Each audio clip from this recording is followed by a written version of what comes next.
Mr. Nick Whalen of Rotowire. What's up, dude? How are you, man? You ready for this? You ready for the season? Let's go.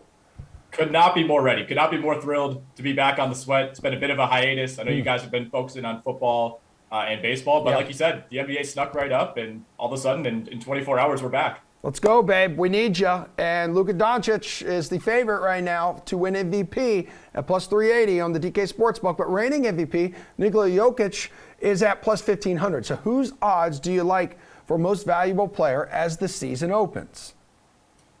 You know what? I do like Jokic quite a bit at 15-1. I think voter fatigue is very real. But at the same time, we've seen two players in the last, 6 or 7 years go back-to-back in Steph Curry and Giannis Antetokounmpo. I feel like a lot of people, when Giannis won his first one, felt like they did after Jokic won his, where it's like, well, he can't possibly follow that up with another season that's just as good, if not better.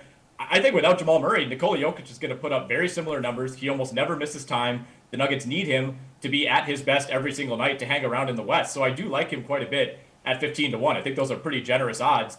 My favorite bet, though, is Giannis at 8-1. I think there was some voter fatigue with Giannis after he won 2 straight, had some high-profile playoff failures. I think a lot of people saw him as a guy who just put up big numbers in the regular season, came up short in the postseason. But, man, after winning the title the way that he did last year, it feels like everybody's back in on Giannis, right? I think, fans, players, coaches, everybody thinks now that this guy is a top 2 player in the league. I think the Bucks are going to be really good. I think they have maybe the highest floor of any team in the league. The numbers are going to be there with Giannis. He almost never misses time. I think at 8-1, with that voter fatigue narrative kind of out the window, I think everybody's back in on Giannis, and I could see him coming home with his 3rd MVP in 4 years. I mean, really, he's got a lifelong MVP award at Chick-fil-A. He's got his own drink now, the large, exactly. No ice, half Sprite, half lemonade. That's when you know you've made it, Whalen, when you have your own drink at Chick-fil-A. Okay, so let's talk about rookies here, because these are a lot of guys maybe some casual fans don't know a whole lot about. Cunningham and Green, they lead the Rookie of the Year candidates. But is there someone with a little longer odds that you've got your eye on, after the preseason here? Help us out. First of all, it's really interesting that Jalen Green has now leapfrogged Cade Cunningham in the odds. Those guys have been close, but Green is now the favorite. Cade Cunningham, of course, did not play in the preseason. He's been injured. We're not sure how much time he might miss to begin the year. But overall, I think these odds are really sharp. There's not a ton of guys who really jump out. Even someone like Alperen Şengün, who the average fan may not have even heard of, he's up at 13-1. Normally you'd be able to get a guy like that at much longer odds. But I think, the DraftKings Sportsbook is recognizing the situation that Şengün is in Houston, which is going to be really fantasy friendly. So Şengün at 13-1 is very interesting. Scotty Barnes at 14-1, also interesting up in Toronto. We'll see if the minutes are there. I think he's going to have a chance to get off to a hot start. The question is, once they get healthy, once Chris Boucher is back, once Pascal Siakam is back, how many minutes is Scotty Barnes seeing on a night-to-night basis? I think Josh Giddey in Oklahoma City, another long shot to consider. He's looked much, much better in the preseason than I expected. And then a true long shot, Chris Duarte at 35-1 in Indiana. I mean, this is a 24-year-old rookie, like one of the oldest rookies to ever be drafted in the lottery. And he's in a situation where the guys ahead of him, Karis LeVert's already hurt. TJ Warren's already hurt. Malcolm Brogdon is perpetually banged up.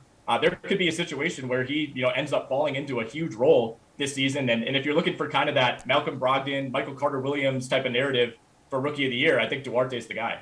Yeah, I've heard some people mention Evan Mobley there too. Sure. Could be that. He's looked great in the preseason. Yeah. It looks like one of the most talented big men in some time here.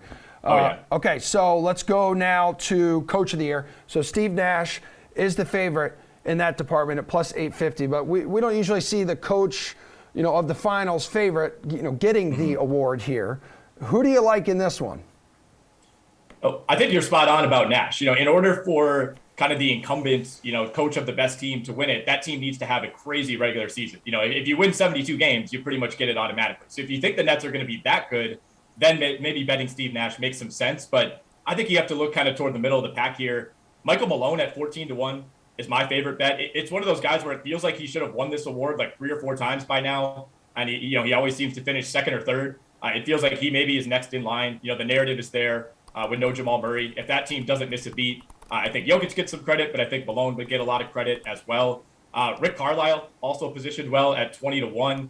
Obviously a coach who's won this award like 15 years ago, but comes to a new situation where he could kind of be the quote unquote savior for a team that was a disaster from a coaching perspective last season. And I think Ty Lue at 19-1 with the Clippers also makes some sense. Both Carlisle and Lue, I think, are positioned well narrative-wise.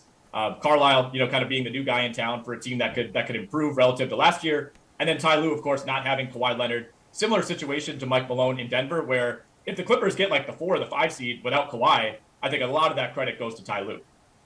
All right, we got 90 seconds left in the show here. Which team has the best chance to go over their win total? I'll throw out a couple real quick. I like the Bucks over 54.5. I like Toronto over 35.5. That's an alarmingly low number. The Grizzlies over 41.5.